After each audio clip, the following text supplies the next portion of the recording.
So we're going to talk now about this alliance that could make New Zealand a superpower. Forget Brexit. This could replace Brexit altogether. Us, Australia and Canada will call it Canzuk. The guy who came up with the idea is British economist Andrew Lilico, and I spoke to him earlier in the week and started by asking, how would this work? Would it be something along the lines of the EU?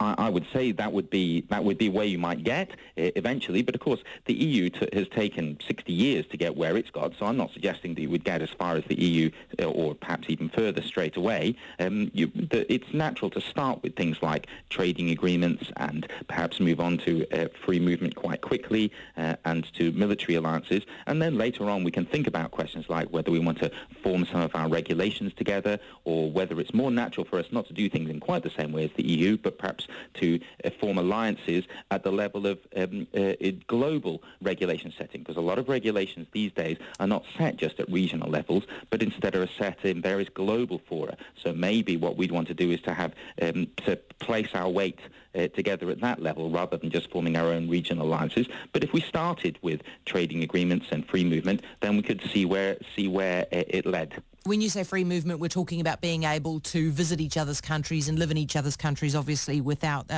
immigration requirements.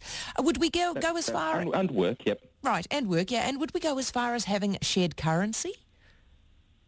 Well, maybe one day. I don't think we'd start with that straight away, but one could imagine going to that eventually. But as I say, it would be a question. You need to start with certain kinds of things. You need to start in the most natural places, and then if those work, then you can move on to deeper things. So perhaps one day we'd have a similar currency or one currency. Perhaps one day we might have common regulation setting bodies. Maybe one day we'd have a common central bank, or maybe even some sort of parliamentary organisation that resolved things for the group, but those would all be off in the far future. You'd start more realistically with things like trade agreements and free movement at the beginning, and you'd see where that led. Are you saying that we would have a new government over the top of Australia, Canada, New Zealand and the UK? Well, not straight away, but eventually maybe you would. It might not be the form of a government, but it could be in the form of some sort of oversight of the regulation-setting bodies that there were at that higher level. There are various sorts of regulating fora at the international level, and people sometimes worry that there isn't enough democratic control over them. So it could be that we would decide that we wanted to exercise that. Alternatively, it might be that we decided we didn't want to have that model. It's just that I think that this kind of arrangement, we would find that we had very natural affinity and we looked at things in very naturally similar ways. So it might not be necessary to actually enforce those via quite the same sort of democratic mechanisms that other countries which are not so similar to us find necessary, but maybe we would. I mean, I'm open to that question either way. I would be probably sympathetic and anticipate we might one day want a parliament many decades hence, but I don't think that we should necessarily assume that that's the only model. Because obviously the parliamentary thing is slightly problematic for New Zealand, given that we are the smallest population in this grouping by far. So we would never want to give any control to the Australians over us. Well, I'm not sure it's a question of putting control of other people over oneself. It would be a question of participating in common decision-making bodies. So you might find that New Zealand or others would want to have some sort of democratic input into what was done by common decision-making bodies at a supranational level. Now, it might be, though, that the pill would be sugared a little bit for New Zealand by some of the institutions being based there. So I see. So if you think about the model of the European Union, for example, what happened in the European Union was that the larger players, where it was formed, France, Germany and Italy, none of them had the institution based in any of those countries. Instead, they were based in Belgium, so one of the smaller members. And that gained in significance by having the institutions placed there, significance and wealth. By having the institutions placed there. So it could be that would be the way that things went. I mean, it's obviously, there's that natural model to think of these things, but alternatively it might be that in the future you wouldn't find that you wanted to have such intimate institutions. I think those would be decisions to be made a little bit further down the line. But it's not, you're quite right that it's good to have a little bit of an idea of the romance of where things might take you eventually. You're also talking about us sharing our military assets. It seems this is one of the problems with the idea. I mean, I think it's a fantastic idea, but one of the problems is that we are so far away from each other. How do we defend each other? I mean, it's a long way for us to send our ships over to the UK, the three that we have. Sure. Well, and I would presume it would be more perhaps a question of the UK sending ships in the other direction. That's I more think likely. there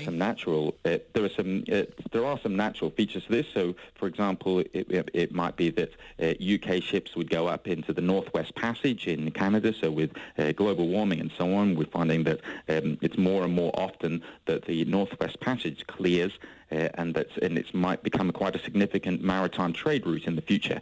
And the Canadians have a slightly different interpretation of the Northwest Passage from some other countries, and they may want to have some ships that help them to defend that. It could be that, of course, that Canadian forces and British forces were sometimes required to go south as well. Absolutely. So these things would go in either direction. And of course, you're right. It's a very large. It's a long way, but it's also a very large grouping in terms of the amount of area that they have. So those four countries together would be about 18 million square kilometers. So that would be larger even than the Russian Federation. So as a grouping, that would be the world's largest grouping. And of course, with having that large grouping, you'd have the challenges of policing the large area that you commanded.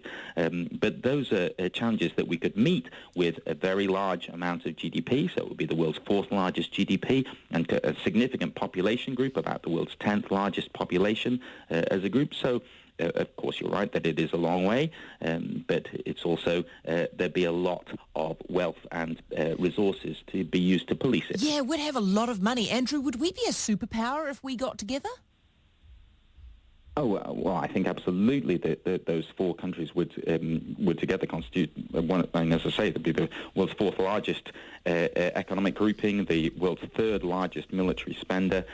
So there's no question that it would be a grouping that people would pay attention to. This is New Zealand's way to become a superpower. It's probably our only way. How has this idea gone down with people in power? Have you run it past the governments of Australia, New Zealand, Canada and the UK?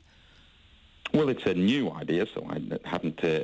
So I've had some sympathetic hearings in Canada so far. I had an article in one of the main newspapers there the other day, and did a number of interviews with Canadian radio stations over the past week. I have some people that I'm speaking to in the UK about this. So we're moving on. I mean, it's a new idea, so I haven't seen exactly what people would think.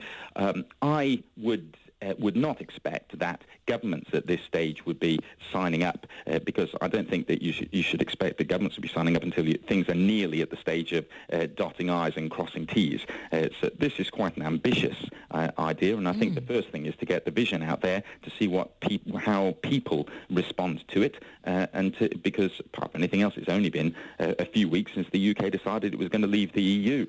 So obviously no other arrangement was possible before then. So this is only a question of the first 6 or 8 weeks of thinking about what the UK would do next. And I'm putting it out there that the thing that the UK should do next is, having decided that we don't want to be together with our European partners, then the natural thing for us to do is to go and find those with whom the Britons have the greatest mutual regard, the ones that they regard most favourably in the world. And surveys are absolutely decisive on this. Britons regard, so about half of Britons regard Canadians, Australians and New Zealanders exceptionally favourably. The most popular European country is the Netherlands, where they regard about 24%. So only about half as many Britons regard anywhere in Europe exceptionally favourably as they regard all of those three countries. And behind those three countries trails by some distance. The United States is the next most popular at 31%. So these are the countries that Britons really regard significantly more positively than anyone else in the world. These are countries with whom the Britons have very much more similar constitutions and much more similar values. So this is a new idea which is just out there, which wasn't possible before we decided we were going to leave the European Union. And at this stage, I think that we just need to be thinking about to place the idea in people's imagination. to make them see that it's possible, because until very recently it wasn't possible at all. And that Britain still has some friends in the world. I'm just going to say it now, Andrew. If this does come to pass, I absolutely insist that we use kilometres instead of miles, and we're driving on the left-hand side, okay? That's just how it's going to be. Thank you very much for talking to us. No problem. It's Andrew Lilico, who I spoke to earlier in the week, who's come up with the idea of the alliance that we will call Canzuk, and that will help us to become a global superpower here in New Zealand.